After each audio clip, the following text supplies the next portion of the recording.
ఏమైంది? Hi. Hi. మీ photo మా dad ఫోన్లో చూశాను. ఓ మీ అమ్మగారు పంపించారు. అప్పుడే గుర్తుపట్టాను. ఓకే. ఇక్కడే మీ హౌస్.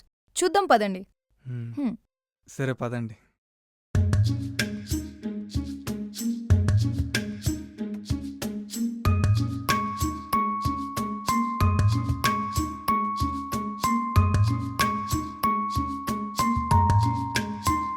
ఇదే మీ ఇల్లు. ఓ ఓకే.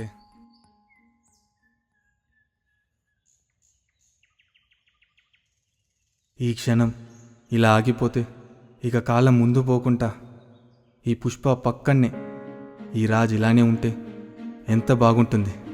అసలు